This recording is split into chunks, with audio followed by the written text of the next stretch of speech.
The Xbox Series X sneaks up on you.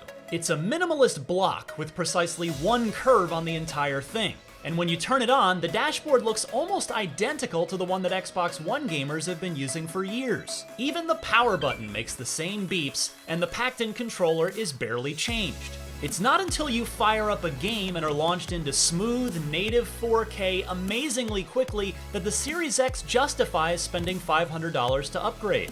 This console makes few compromises, and even though there's no killer app out of the box that immediately screams, "This is next gen," after just a short while with it, going back to even an Xbox One X would be agonizing.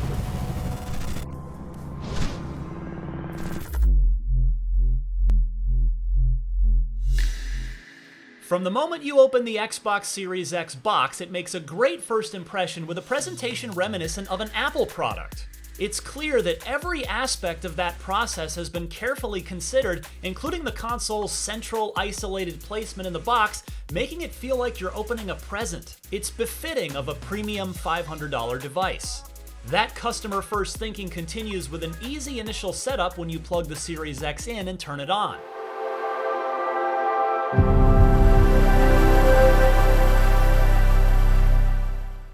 You can even use your smartphone to log into your account and toggle your settings and preferences while the box itself downloads and installs a firmware update.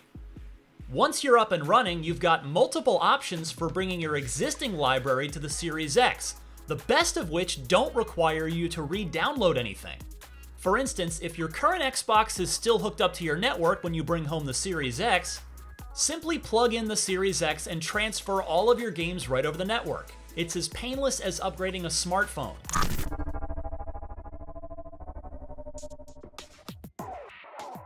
Let's talk about the console design itself. It's minimalist, yes, but bold. To my eye, it's easily the best in Xbox history, when it's standing vertically at least.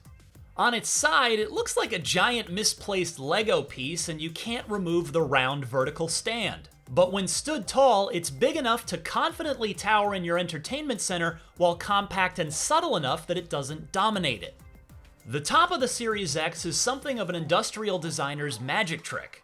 The concave ventilation screen gives an appealing look of both depth and premium quality when viewed at eye level or higher, and the green coloring on the inside half of those ventilation holes pops with a much-needed accent that makes the inside of the Series X appear to be illuminated even when it's turned off. On the front, you have the power button, a single USB 3.2 port, a 4K Blu-ray drive with an eject button, and a controller pairing button.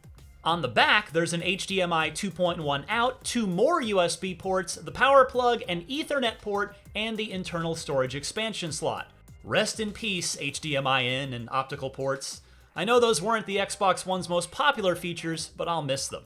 I won't miss noise, however, because there really isn't any. Kudos to Microsoft's engineers for making the Series X almost inaudibly quiet. Even playing games in 4K at 60 frames per second, this stoic ebony obelisk barely whispers.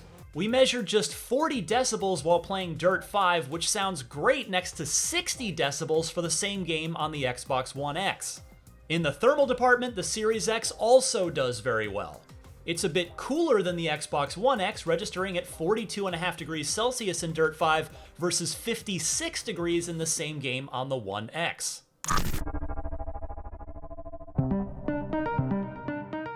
If you've owned an Xbox One, navigating your new Series X will be instantly familiar. I do realize that's anticlimactic for a lot of folks. Until now, when we've bought an expensive new generation console, we've gotten a totally new experience. Microsoft has not done that here, opting instead for continuity across generations and sticking with an interface that after nearly 7 years of tweaking, works pretty well. It may not be shiny or new, but it is time-tested. It has every feature and third-party media app we've come to expect from a current console, with no obvious gaps or downgrades. On the Series X, it's snappier and more responsive, and a lot of functionality is easily accessed via a press of the guide button on the controller.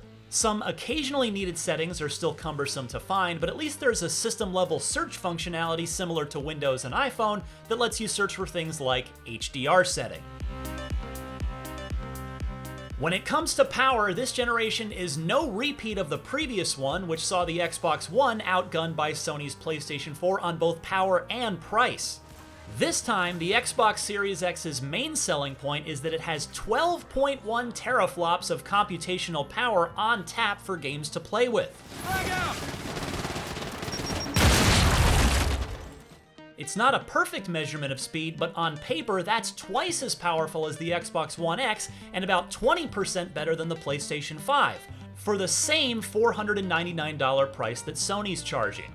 In practice, that means 4K 60 frames per second experiences are positioned to be the new normal, and that boost in frame rate is a very noticeable upgrade from the 4K 30 treatments common on the Xbox One X and the upscaled or checkerboarded 4K 30 we usually see on the PS4 Pro. We don't know for sure yet how the Series X and PS5 will perform in the same third-party games head-to-head, but remembering the difference between the Xbox One and the PS4 at their launch, betting on the more powerful box seems like a good move. Yeah? If you favor frame rate over all else, some games on the Series X offer a 120 frames per second option, though doubling the frame rate usually comes at the cost of some amount of resolution.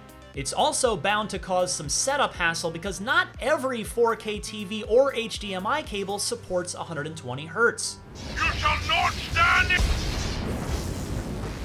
That said, the difference between 60 Hz and 120 Hz was nice, but it didn't jump out at me the way the upgrade from 30 to 60 does, and I don't generally think it's worth sacrificing the resolution for. But your mileage may vary, and if you're serious about competitive gaming, you might be glad the option is there.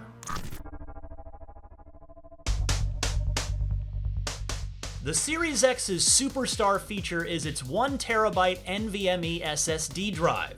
Games played from there, new and old alike, show tremendously impressive loading time improvements. The SSD affects absolutely everything on this console in an utterly life-changing way. When you consider all the hours we've wasted staring at loading screens this past generation, this is arguably a bigger leap forward for console gaming than 4K. What stings a little bit is thinking about how quickly that 802 gigabytes of usable space will fill up when we start installing 136 gigs of Call of Duty Black Ops Cold War, 120 gigabytes of Halo the Master Chief Collection, 72 gigabytes of Gears 5, probably a decent chunk for Cyberpunk 2077, and so on. Especially when you're looking at $220 for a 1TB expansion card that matches the SSD's performance, those numbers are very scary. But again, Xbox One generation games will run in their unenhanced form from a regular USB 3.0 drive, so you can reserve all of the internal space for the games that need it. Speaking of speed, Quick Resume is the Series X's other omnipresent feature that I now wonder how I ever lived without. Being able to instantly pick up where you left off in any of your several most recently played games is an absolutely fantastic quality of life feature. It only takes about 5 to 10 seconds to go from selecting a game off of your list to actually playing exactly where you left off. There's no need to go back through the splash screens, the main menu, or even load to a recent checkpoint. Much more than any previous console, the Series X makes me feel like it's ready to be picked up and played at a moment's notice, and that makes me want to use it more often. A hidden cost savings of the Series X is that you can expect just about any Xbox One peripherals that you own that aren't named Kinect to seamlessly pair with the Series X. The new controllers are only slightly revised, and older Xbox One controllers, as well as the pricey Elites, are still rock solid. So if you like your existing controller, you can bring it with you.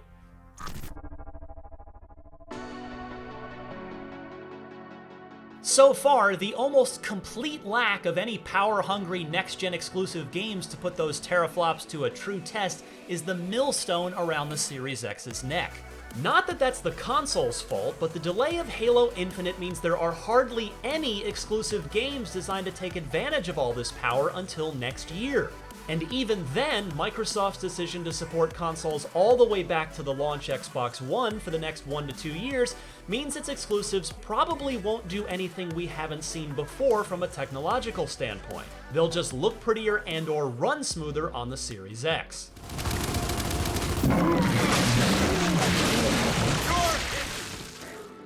Happily, there's no shortage of things to play thanks to full backward compatibility out of the box.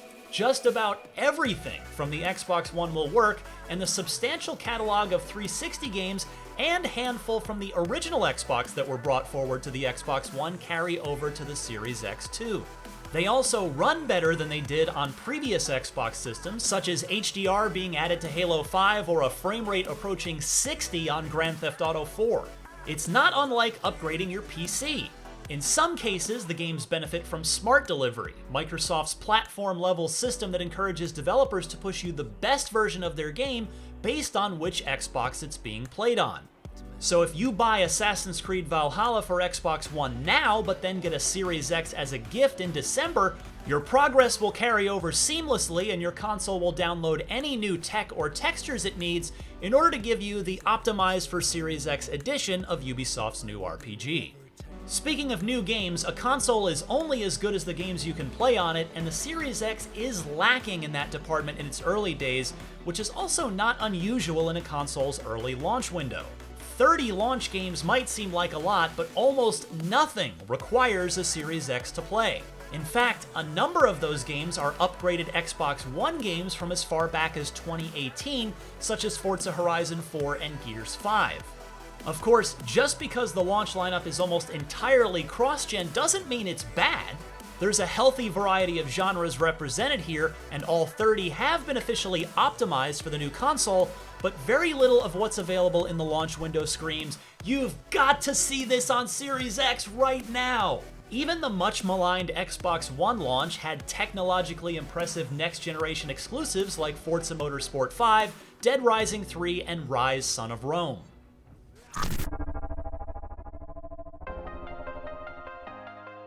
We can only assume that the Xbox Series X will wow us with new and spectacular next-gen games eventually, because there isn't much to judge it on right now. But in the meantime, no matter what current games you throw at it, your loading times will be drastically cut, your frame rates will be smoother, and your resolutions will be higher. This bold and minimalistically designed box is quiet, compact for both the power it packs and especially how it compares to the PS5, capable and loaded with convenience features like instantly resuming and cycling between any of your recently played games. Compared directly to the PlayStation 5 specs, it flat out gives you more power for the same price. It's going to be a joy to see what developers actually do with it in the coming years.